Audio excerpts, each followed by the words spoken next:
हाँ जी आ गए हो तुसी? बिल कितने ने? ओ बैठे ने मंजे ते। मैं गल करनी यार जरा ਅੱਬਾ ਜੀ ਤੁਹਾਡੇ ਯਾਰ ਮਾਜੇ ਦਾ ਪਲਾਟ ਨਹੀਂ ਜਿਹੜਾ ਤੁਹਾਨੂੰ ਅੱਜ ਤੋਂ 10 ਸਾਲ ਪਹਿਲਾਂ ਉਹ 6 ਲੱਖ ਦਾ ਦਿੰਦਾ ਸੀ। ਆਹੋ ਪੁੱਤਰਾ 90 ਲੱਖ ਦਾ ਵਿਕਿਆ ਜੀ ਹੁਣ। ਉਹ ਪਲਾਟ ਤੋਂ ਹੱਲੇ ਆਉਂਦਾ ਨਾ ਤੇ ਅੱਜ ਸਾਡੇ ਹਾਲਾਤ ਹੋ ਗਏ ਹਨ। ਅੱਲਾ ਦੇ ਬੰਦੇ ਕਦੀ ਚਾਹੀਦੇ ਟਾਈਮ ਚਾਹੀਦਾ ਫੈਸਲਾ ਨਾ ਕਰਿਆ ਜੀ। ਉਹ ਪੁੱਤਰਾ ਉਸ ਟਾਈਮ ਮੇਰੇ ਕੋਲ ਗੁੰਜਾਇਸ਼ ਨਹੀਂ ਸੀ ਹੈ। ਅੱਬਾ ਜੀ ਕਿਹੜੀ ਗੁੰਜਾਇਸ਼ ਦੀ ਗੱਲ ਕਰਦੇ ਹੋ? ਸਾਰੀ ਜ਼ਿੰਦਗੀਆਂ ਸਹਿਕ ਸਹਿ ਕੇ ਕੱਟ ਲਈਏ, ਕਿਹੜੀ ਤੋਂ ਸਾਨੂੰ ਐਡੀ ਐਸੀ ਕਰਾਈਏ?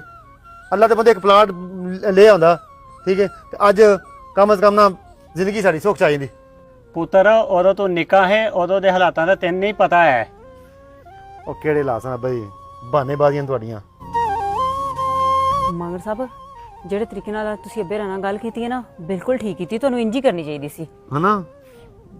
ਵੇਖੋ ਨਾ ਜਿਹੜੇ ਪਲਾਟ ਦੀ ਕੀਮਤ ਅੱਜ ਤੋਂ 10 ਸਾਲ ਪਹਿਲੇ 6 ਲੱਖ ਦੀ ਸੀ ਤੇ ਅੱਜ ਤੋਂ 10 ਸਾਲ ਬਾਅਦ ਉਹਦੀ 90 ਲੱਖ ਕੀਮਤ ਹੈ ਤੇ ਆਉਣ ਵਾਲੇ 10 ਸਾਲਾਂ ਨੂੰ ਤੇ ਬੜੀ ਉਹਦੀ ਕੀਮਤ ਹੋਏਗੀ 8-9 ਕਰੋੜ ਹੋ ਜਾਏਗੀ ਹਿਸਾਬ ਦੀ। ਮੈਂ ਤੇ ਕਹਿੰਨੀ ਆ ਤੁਸੀਂ ਖਰੀਦ ਲਵੋ।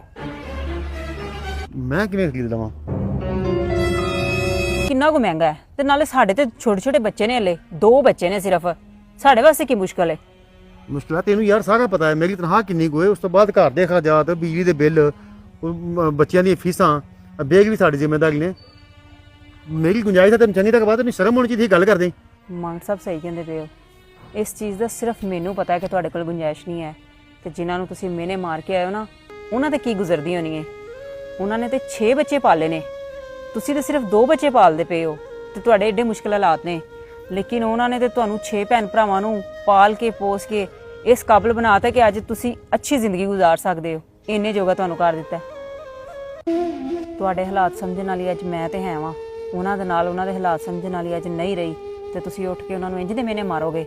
ਸੋਚੋ ਕੱਲ ਨੂੰ ਅਗਰ ਮੈਂ ਨਾ ਰਹੀ ਤੇ ਤੁਹਾਡੀ ਔਲਾਦ ਨੇ ਉੱਠ ਕੇ ਤੁਹਾਨੂੰ ਇੰਜ ਦੇ ਤਾਨੇ ਮਾਰੇ ਤੇ ਤੁਹਾਡੇ ਤੇ ਕੀ ਗੁਜ਼ਰੇਗੀ।